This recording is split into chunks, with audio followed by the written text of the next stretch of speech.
திருப்பதி பெருமாளே குபேரனிடம் கடன் பட்டிருக்கிறார். கடன் என்று சொன்னால் கேட்கிறேன், இன்றைக்கும் உலகத்தில் எந்த தேவாலயத்தில் இல்லாத ஒரு வரும்படி அவருக்கு வருகிறது.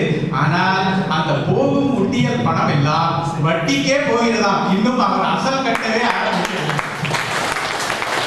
அவர் எதுக்கு ஆரம்பிக்க போறாருன்னு தெரியல. அவ்வளவு ஒரு இனி நடுவர் உள்ளிட்ட எல்லோருக்கும் இங்கே இருப்பவர்கள், வேலை செய்பவர்கள், வியாபாரம் செய்பவர்கள் யாராவது கடன் அட்டை இல்லாதவர்கள் இருக்கிறார்களா? இல்லை, அதுவும் கடன் தான். நீங்கள் நடுவர் அவர்களே உபயோகிக்கிறீர்களோ இல்லையோ, நீங்களும் கடன் அட்டை வைத்திருப்பீர்கள் என்று நம்புகிறேன். நான் ஆம் இல்லை என்ற பதில் உங்களிடம் நான் எதிர்பார்க்கவில்லை. இருந்தாலும் கடன் அட்டை பெற்றிருப்பது சிங்கையில் 2 பில்லியன் கடன் அட்டைகள் இருக்கின்றன. உபயோகப்படுத்துகிறார்களா இல்லையா என்பது வேறு. ஆனால் கடன் அட்டை என்னவென்றால், உங்களுக்கு 3000 சம்பளம் என்றால் வெள்ளி 9000 வரைக்கும் கொடுப்பார்கள். இது எதுக்கென்றால் உங்களை கடனாளி ஆக்குவது. இது முக்கியமாக நாம் தெரிந்து கொள்ள வேண்டும். கடன் அட்டை இருந்தால் நிச்சயமாக நீங்கள் கடன் பெற்றிருப்பீர்கள், கடன் பெற்றிருப்பீர்கள். அது மிகவும் முக்கியமானது. இனி ஒரு சிறுமியிடம் நான் கேட்டேன், கடன் இல்லாமல் வாழ முடியுமா? அந்த சிறுமி எனக்கு புரிய திடுக்கிட்டும்படியாக இருந்தது. நான் நூலகத்தில் இருக்கிறேன், லைப்ரரி. இங்கே வாங்குவதே புத்தகம் தான், அதற்கு பேரும் கடன் வாங்குவதுதான். ஸோ கடன் எங்கே ஆரம்பிக்கிறது பார்த்துட்டீங்களா? இன்னொன்று, நமது கல்லூரி பள்ளிக்கூடத்தில் பிரைமரி ஸ்கூல் அவர்கள் எழுப்போது 3ல் 7 போகாதுன்னா பக்கத்தில் கடன் வாங்கிக்கோ. இனி கடன் வாங்குவது எங்க ஆரம்பிக்குது நமக்கு தெரியும். இனி கடனுங்கிற சொல்லு தெரியாது எந்த இளைஞரோ சொல்ல மாட்டாங்க. இது முக்கியமாக நான் புரிவதில் ஒன்றுமில்லை. நமது குமாரசாமியை இன்றைக்கு போல வைத்திருக்கிறார்கள் என்று நினைக்கிறேன். ஒரு பேனா, பல இடங்களில் நாம் ஐயா பேனா கொடுங்க, அது கடன் என்று நீங்கள் அதை கடன் என்று சொல்லாதீர்கள் என்று கூறாதீர்கள். அது கடன் தான். ஏனென்றால் நான் கையெழுத்து போட்டோ அந்த ஃபார்ம் ஃபில்அப் செய்து விட்டோ அவருக்கு கொடுக்கணும். ஏனென்றால் அவருக்கு ஒரு மன உளைச்சல், இவன் கொடுப்பானா இல்லையா, இவருக்கு அவர் ஒருவேளை மறந்து போயிடுவாரோ அப்படிங்கிற ஒரு எண்ணமும் இருக்கலாம். ஆகையால் சிலர் என்ன பண்ணுவாங்க, அந்த காலத்து பேரா இருக்கும் பொழுது அந்த மூடியை வைத்துக் கொண்டு அந்த கீழ் உள்ளதை மட்டும் கொடுப்பாங்க.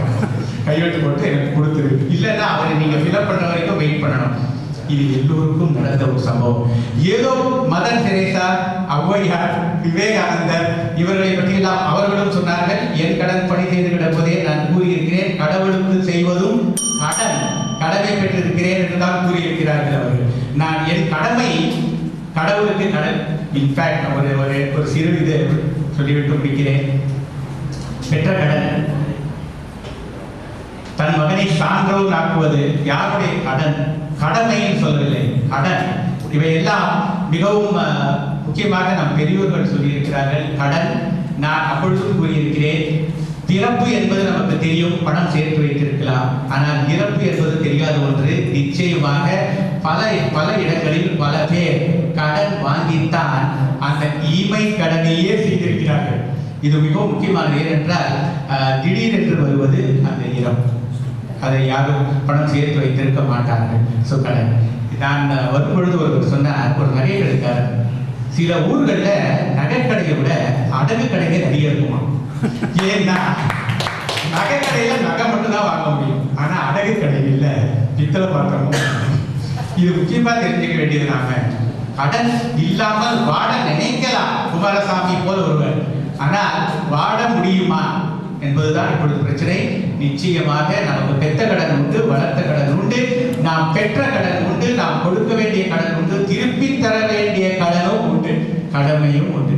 இதெல்லாம் நாம் இல்லாமல் வாழ முடியாது என்று என் முதல் சுற்று வாதத்தை முடித்துக் கொண்டு, நடுவரை சிறிதும் தயக்கம் இல்லாமல் கடன் பற்றி நன்றாக கேளுங்கள் என்று கூறிவிட்டு விடைபெறுகிறேன். நன்றி.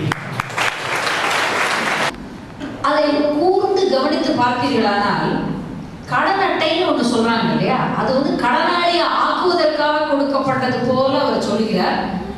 அது அப்படித்தான் நீங்க சொல்லணும். கடன் அட்டை என்பது நீங்கள் மேலும் மேலும் கடன் வாங்கி அதை திருப்பி கொடுக்காம இருப்பது. அவனை கேட்டால் கொடுக்க மாட்டான், ஏன்னா அவனுக்கு உங்களை தெரியாது.